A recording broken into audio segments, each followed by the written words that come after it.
Alrighty. Joaquín Mollá, welcome to the Breaking and Entering Advertising Podcast. First question, very important. How was the name pronunciation there? What would you give on a scale of 1 to 10, 10 being perfect pronunciation? I think it was a solid 7. 7's not bad. I used to get that in high school and lower in college. So appreciate that and appreciate you taking the time today.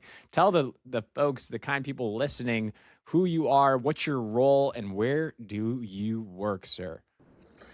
I'm Joaquín Mollá. I'm a founder and CCO of the Community, an advertising agency that has been around for 25 years. Actually, last year was our 25th anniversary, with offices in Miami, New York, Mexico, and Buenos Aires. I'm a writer, from my heart. I live between Miami and New York. I have homes in both places. Mm-hmm. During pandemia, I found out that I love to be in many places, so I'm very happy moving around.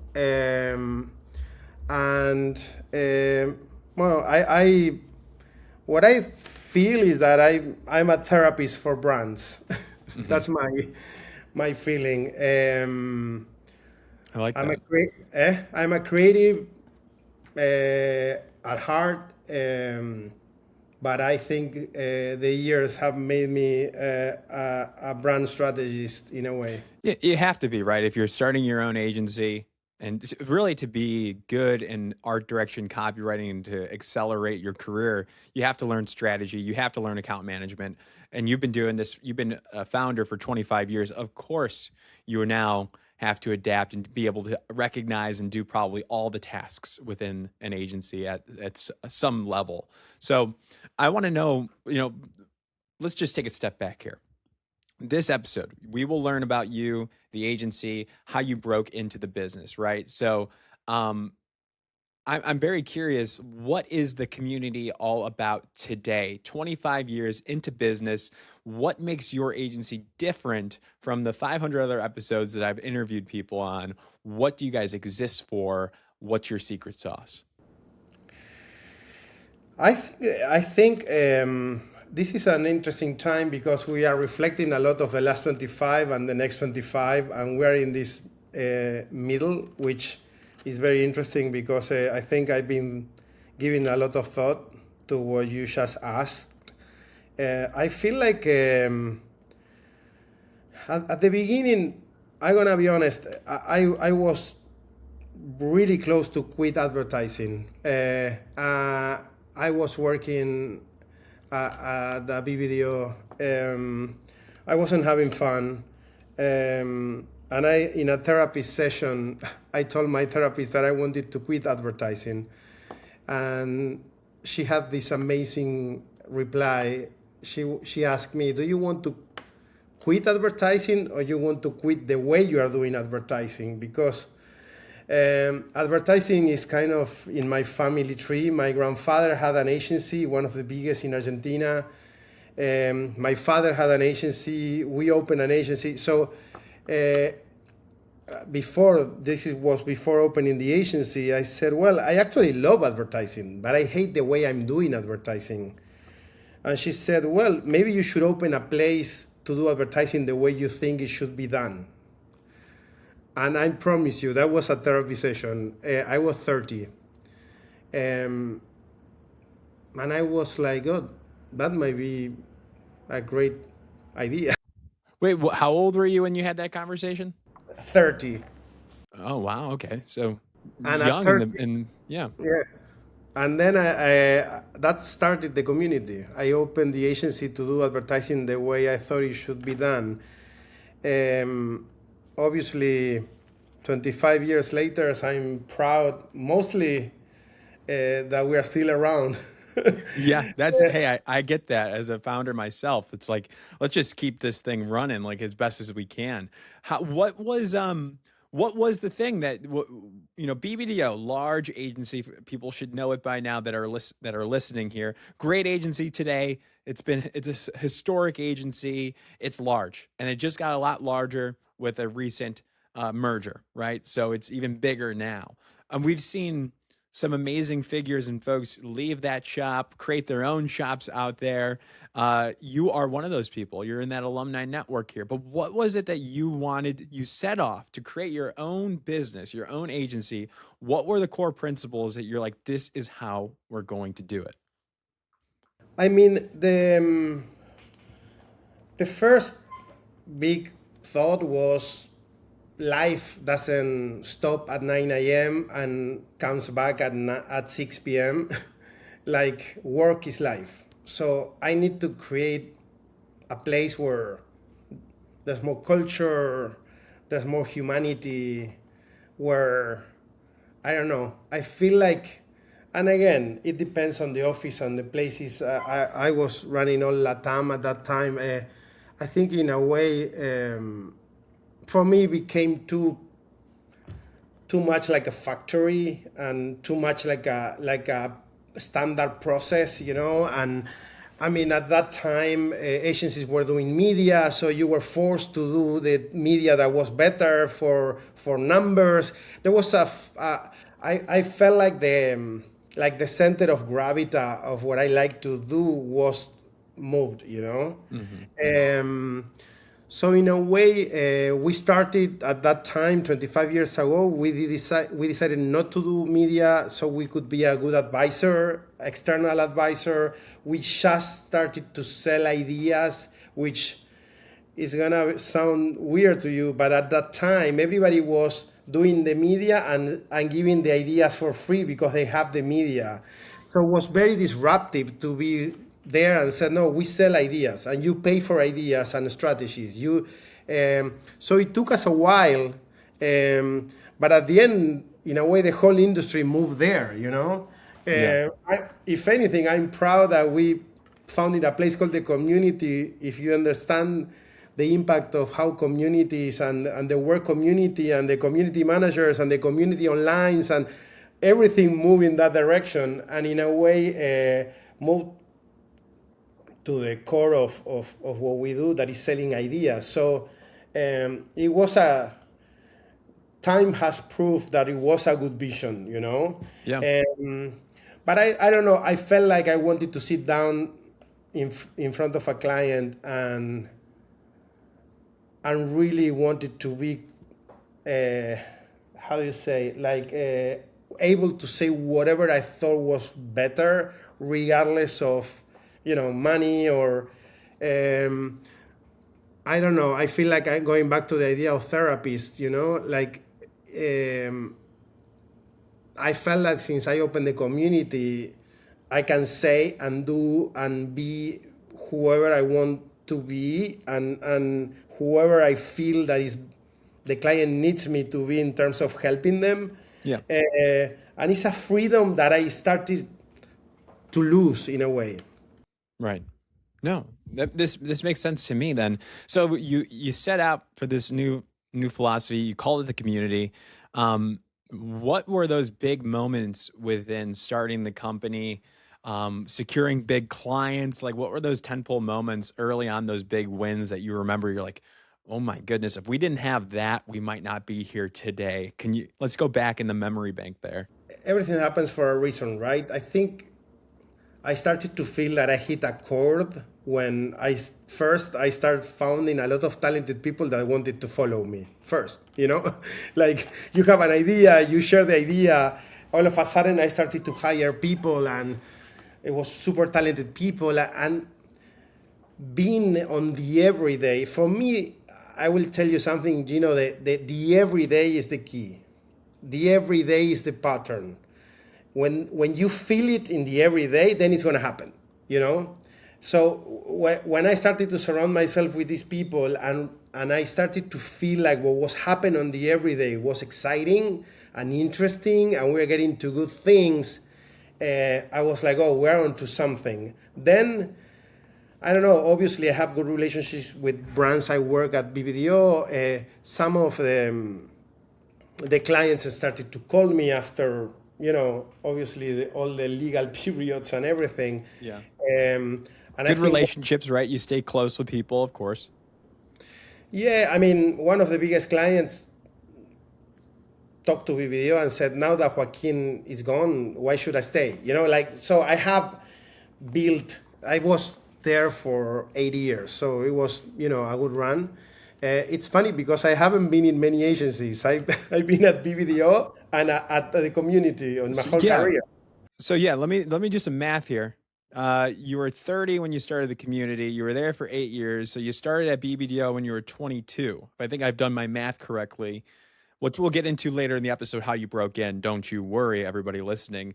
So you worked at BBDO, rose to the ranks up on the creative track within copywriting, stayed really good and close with, had some good relationships with some of those clients there. You start your own shop when you started getting tired of the ways of working. You started to get the itch. You launched the community at 30, and then once those ND or like those whatever. Yeah, before I left, I was running BBDO. So I was an important person at BBDO Buenos Aires. And I'm very grateful because there was a lot of people there that I love that helped me. I don't want to sound like I'm negative about that. I think there was on my personal journey, I just needed to create a place that was more aligned with my philosophy. Yeah. The first small big break was at that time, 25 years ago, Rolling Stone was a super cool magazine. I mean, you can say it still is, but I know it's not. But they did a pitch. It was the main newspaper of Argentina was the owner, and they did a pitch, and we won. Just a few months after opening, and they knew nothing about us. They were intrigued by the story, and Rolling Stone was a huge big client for us in terms of exposure and we Yeah. did a lot of great work. And then the second big hit was Volkswagen. I used to work for Volkswagen a lot at BBDO, and the client called me and said, Joaquin, I have an issue with, it was the car that they needed to sell the most. It's kind of one of the icon cars in Argentina, and it wasn't doing good. And he said, man, I'm going to give you this opportunity. And we killed it, and it became number one selling car in Argentina, and the work was super successful. So then he gave me a second car. I have a question. Yeah. This is as a business founder, and then for the people listening too that are working at agencies or want to work at agencies, I guess like how did you treat that moment when Volkswagen was like, "Hey, you got a shot here. I'm going to give you an opportunity to sell more of this car specifically. Don't mess it up. Goodbye." So now as a founder, there's some stress there. How did you communicate that to your smaller, I'm assuming independent agency at that time, not to stress them out, but how do you lead them to be successful and to crush that? I think that's the missing part of this story right now. Okay. I think, to be honest, there's, and I always also understand why you ask this, so I want to zoom out a bit. I think I try to play always with a balance between there's pressure, you have the opportunity in front of you, and it's a moment in time, but also I love to be playful and to try to bring the best of us, and too much pressure just frees you. I think the acting from fear is, and I don't want to get philosophical, but a lot of time this industry is acting from fear, and I don't think you get anywhere with that. So it's understanding we should do the best we can. I think there's the Radiohead song that says, you can try the best you can, the best you can is good enough. So I feel like you need to try to find that balance between pressure and playfulness, because in a way it's a creative industry. So we play, if I can tell you the story of how it ended up happening, because it's beautiful. We start playing we start playing. The car it was for youth. It was your first car, and the tagline was "Your car is your car." That was the tagline. Like your car at some point your car becomes your first place in the planet.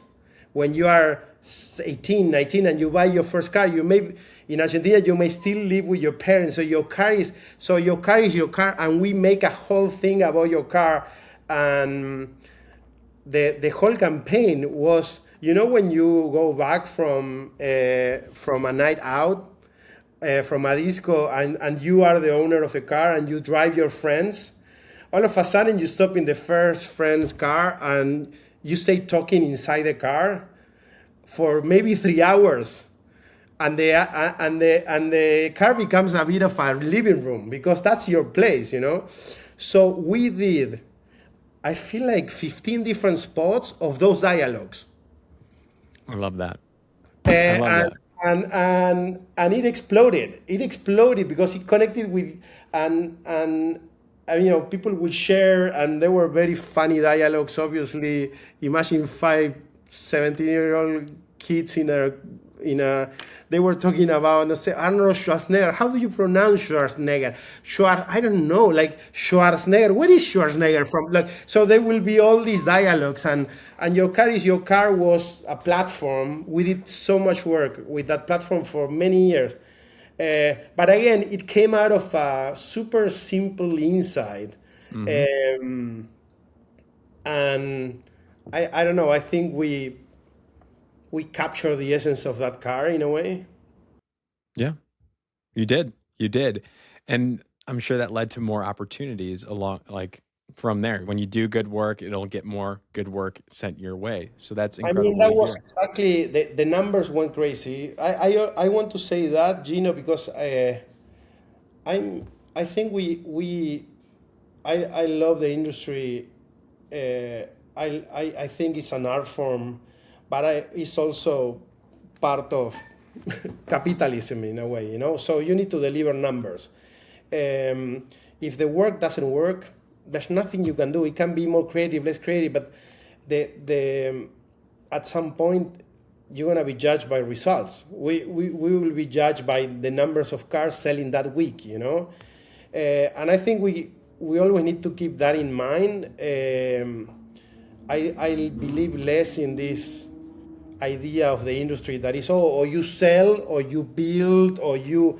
I think it's one thing, and I obviously believe that branding and good work sells, but then Absolutely. they give us a second car, we launch it really, really well, and then they give us a third car, and we launch it and it did really well, and then they give us the whole account, which for us, we were starting having, I mean, Volkswagen in Argentina is huge, and it's a big account, and we took the brand from number 3 to number 1 in 2 years and a half. That's what they So want to see. yeah, and the I work love it. was super, super good. So it was a nice, yeah. Um, and then going down the the history of the agency, can you speak to the involvement then with Publicis as a holding company? How did they come into the mix, like with the decisions that were made there? If you can get a glimpse into that, because I think it's fascinating, and there's no like. I know there's some people that are like, we have to stay independent forever, and like there's some people that don't care about that, and like just want to get your thought process and take on that as well. I mean, the Gino, part, there's no inch of me that's gonna bullshit, so I'm gonna tell you exactly like it happens. But we didn't want to sell to a company like Publicis or like any other company. At some point, we felt that we were like 13 years already independent. We grew a lot, and at some point, it started to take me out from what I like to do most, because you start spending a lot of time with, let's say, lawyers and numbers, and Hmm. I mean, we were two brothers, two creatives trying to do great work, and all of a sudden it exploded. I mean, at least for us, it started to become like a bit out of control in terms of what is our focus. I just want to do great work. That's my. So we said maybe we should try to find, and that's when Sapien bought us. Sapien bought us, and it was an independent technology company. We wanted to infuse more and more technology. They wanted more and more creativity, so it was kind of perfect. Yeah. And that's when we sold. Then Publicis bought Sapient. Gotcha. That's how we end up being part of Publicis. And to be honest, at the beginning, I was a bit reluctant. I was like, okay, let's see. I'm usually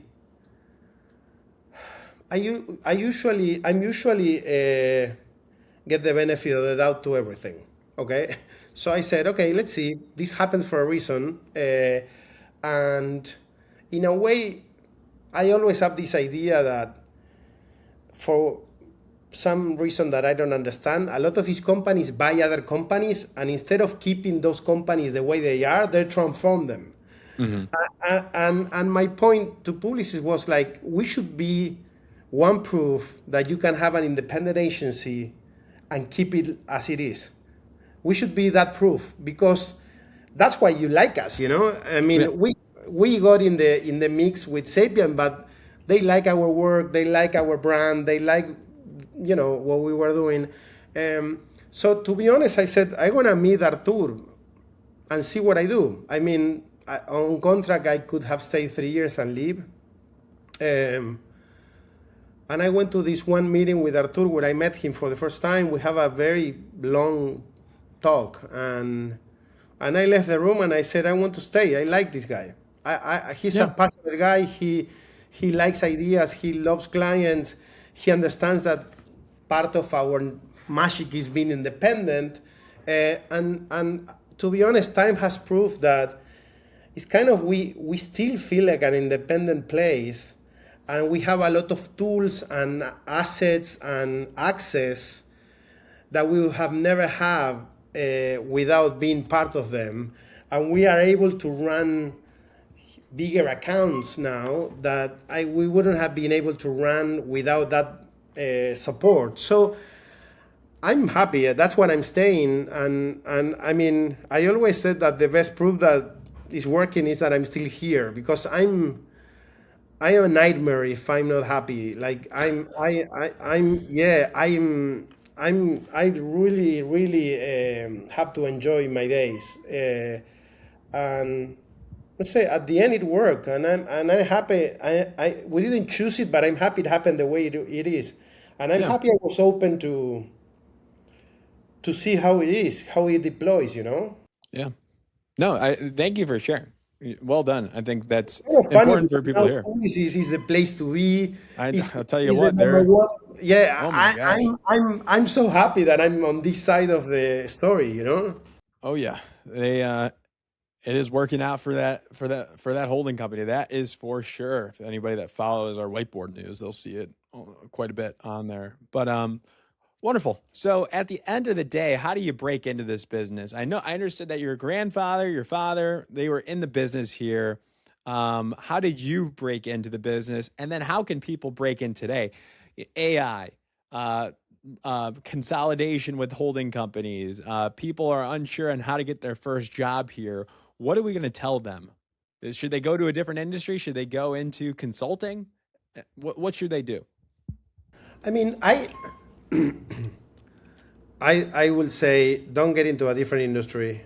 I think there's a big opportunity in this industry. We need freshness. We need coolness. We became a bit boring for me as an industry. So actually, no, we need younger, braver people with a point of view. What I will say is, I know it sounds stupid, but I think that we are looking for the most basic things. You have to be interesting. You have to be curious. I hate interviews. I'm like, man, I started my interview saying, I hate interviews. Let's talk about life. I'm more intrigued about your passion, your hobbies. What are you intrigued by? Like, oh, you paint, you don't paint, you write, you do this. So one of the guys that ran BA for a while, and he did a lot of great work. Um, he was at G. Walter Thompson at that time doing shampoo spots. The work was horrible, but he has this B side where he had this character and he did a whole series of shots. I mean, at that time, now with the technology, imagine you can do, and he was the guy inside the character, and he has all these episodes, and they were so funny. And I'm like, oh, this is this guy, not what he's doing for a shampoo. He got in the wrong place and he's working for the wrong brands, But and I hired him, and he ended up being amazing. So in a way, I think you look that energy for people who I said who wants to change the world in a way. I feel like there's a lot of opportunity now. Why? Because everything became so I would say watered down, like it's all politically correct. Nobody wants to say any bad opinion on anything that you don't actually know what people think. So having a point of view, obviously with respect, be a bit of a knife in a way, like I feel like I would say there's more opportunity now than ever. It's scary though. I mean, to have a POV and to put it out there on LinkedIn or wherever you're posting, it is scary because innately, naturally, if you do that, it is going to alienate some people. It's gonna make some people not agree with you. You're gonna split the audience in some way, shape, or form, and that's perfectly fine. You don't have to be loved by everybody. You can actually have some people dislike your take, but the people that do agree with your POV, your taste, the decisions you made in your ads or in your thoughts about poetry or in your music curation, the people that do agree are going to flock towards you and point you out and want to hire you. But if you stay just bland, nobody really knows who you are, and you're just going to be another LinkedIn message in somebody's inbox asking for an internship or asking for advice, and basically just lost. I know, but we go back to and this is maybe more like a pattern of energy. I think in terms of your day, you live on fear or you live on freedom. I feel like what I'm saying is, if you live in fear, nobody good is going to happen. And to be honest, it's kind of interesting that it feels like we start from the point that the logic is everybody should like you. It doesn't matter, Like at the end, you should be you. The freedom to be you versus the fear to try to please everyone. I mean, and I don't want to get into Buddhism, but in a way, a lot of a lot of people is frozen through fear, Totally. And at the end, if you are young, and you don't put your point of view out there, how you polish, how you curate yourself, how you learn how to polish that point of view.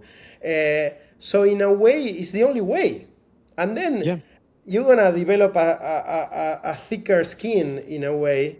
I always said that, and this is important, in this industry, you're gonna deal with a lot of no's. I think it's very important to understand that there's a difference when they say no to your idea versus to you. You are not your ideas, Your ideas are things that you do, and you can have 1,000, and if you have 1,000 no's, you can have 1,000 more. So I think that's important for young people. Separate your work from yourself, You have to. So it And doesn't it's not easy. It's not easy for young creatives when I tell them that, or they have to experience that for the first time. They get emotional. You don't like my idea. That's who I am. I created that. That's my baby. Like, it is not you. You can, if somebody says no to your idea, you can go and create 100 more. Like, I know, you but got also way more in you. what you just said is key because once they say no, what is your path? You know, Mm, what I try to do, I think I have helped a lot of people become better, and I am proud of that. And at some point, I'm more proud about other people doing amazing ideas than me, mhm. but I'm proud of helping them. Right. Uh, is that I feel like the question is why is not good.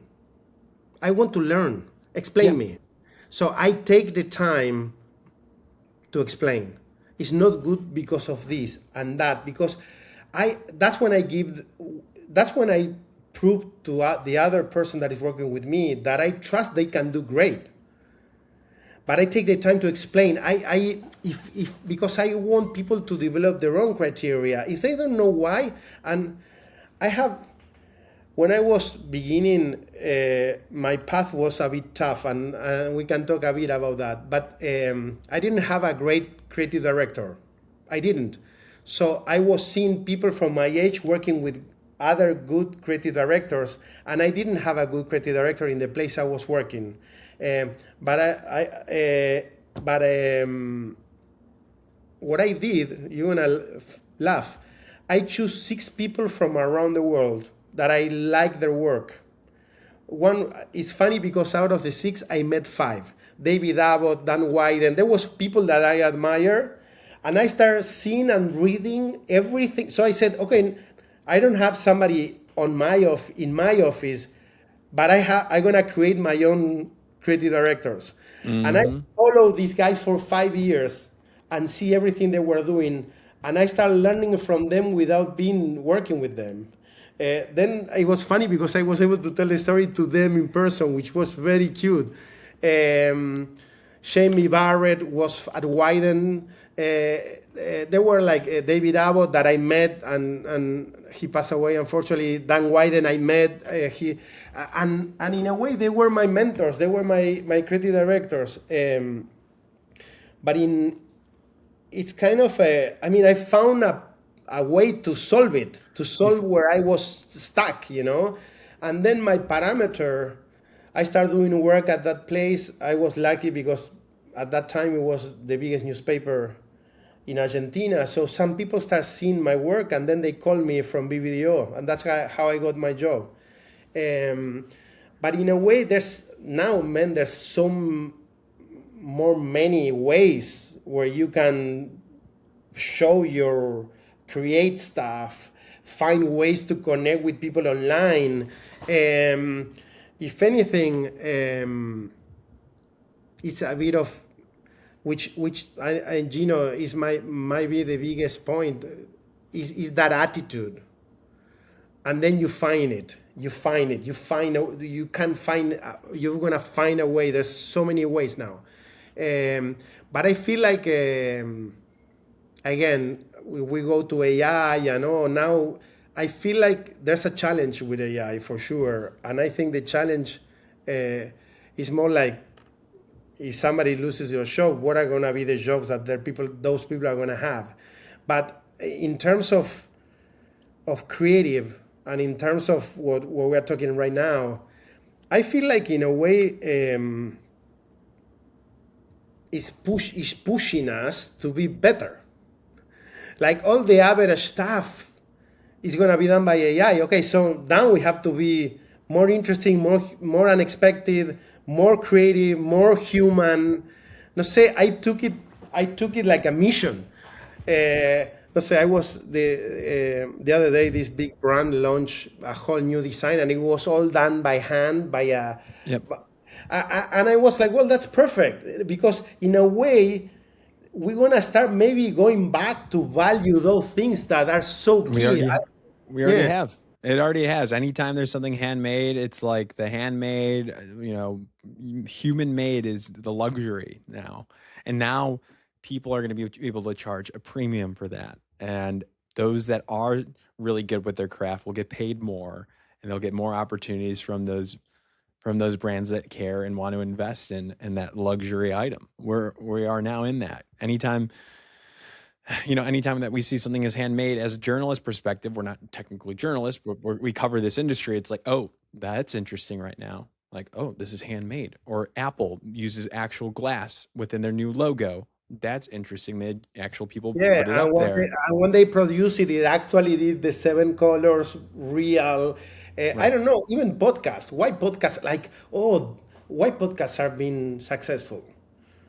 Oh, you have real people live having Hmm. a nice dialogue between two humans. That, Yep. you know what I mean? It's the same thing. And in a way, I'm not saying there's not gonna be challenges, don't get me wrong, but I think we need to put, I think Guillermo del Toro, which I admire tremendously, said it brilliantly. He said, I'm not afraid of artificial intelligence. I'm afraid of human stupidity. That's And good. it's brilliant, like, so I don't know. I want to be optimistic. I'm an optimistic person, but I want to be optimistic with young people. Hmm. Guys, there's a lot you can do. If anything, put yourself out there. Don't have fear. Uh, have freedom. Be you. Sting the world with your DNA. I always said that what is unique about you, bring it.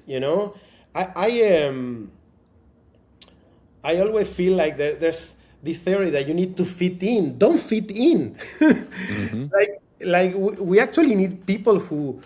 My old boss used to say that the process is a stair, and you go step by step, step by step, step by step, till one of the steps becomes a trampoline. But you never know which step is gonna become the trampoline. Oh, I You know. love that. Yeah. So is be a trampoline. Find trampolines. Like, Hmm. my biggest advice is don't stop till it's great. Don't compromise. Hmm. Because at the end, it doesn't matter how many pieces of work you have in your book. It doesn't matter if it's TV or what. It doesn't matter. It's brilliant. I mean, I interview a lot of people in the last few months because we're luckily growing and bringing a lot of new talent. And um, when you look at the work, you're just trying to find those jewels. It's not there's no formula. Hmm. uh, when you have an interview with somebody, you just want to find that uniqueness, that personality, that I don't know, I sometimes feel like we try to be somebody, and then we forgot that at the end, I don't know, I want to hire people that I want to do a barbecue with. I love At that. the end Yeah, is yeah. People at that you the get end. along with, and like that's why it's so important. Like when you're showing the work and you're passionate about it, and like if you're in an interview, like being able to speak to it is so important. And it's their job on the other side to see if there's something good within. Like a good creative director should be able to find something, help make it better. And it also is like you thinking about like, do I like this person's POV if you're getting interviewed? So it goes both ways. But it goes back to human connection. And I Hmm. think you can connect with another human if you're not connected with yourself. And I think in a way, my advice to young people is like build a criteria, build a taste. Hmm. Have the artists you like, the directors you like, like in a way, create your own, you know, how I would say, your own curation on the Yep. world, and watch movies. Let's say there's so many interesting things going Mm. on, and and you have access to all of them, and obviously more than ever in a way. Hmm. Like you can search in a second anything. You could build that. Yeah, it's all over it. But it's like the first thing I always say is to nerd up. You have to know yourself. Is the first thing I say when I'm talking about how to break in. Know yourself. That's the first step, and there's a couple more. But that is all the time that we have, Joaquin. You did an amazing job.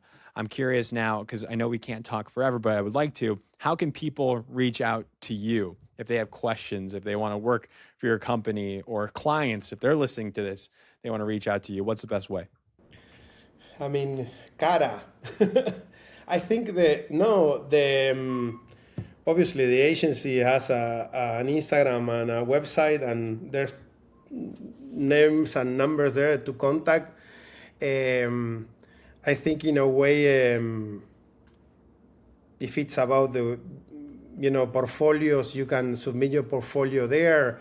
We check portfolios. We are very deliberate in terms of every year creating space for every summer. We do internships, paid internships. We take them very seriously. We end up hiring many times people who comes to the internships. They actually do real work in all the departments at the agency. So I mean, in a way, I always said, and maybe this is that the youth is the fire behind the cook, So you need young people. You need young people to be a cool agency, and I feel like it's a nice mission to be that, I feel like that's the opportunity in the industry, and the industry is needing them more than ever. That's Totally. my. Well, that's why we appreciate you coming on. You make for a perfect guest. Amazing stuff. And I hope everybody reaches out, sends a portfolio through the Instagram, through the LinkedIns, and they all break in, whether it's with you all or another shop. But 10 out of 10, thank you so much, sir. 100%, man. Thank you so much.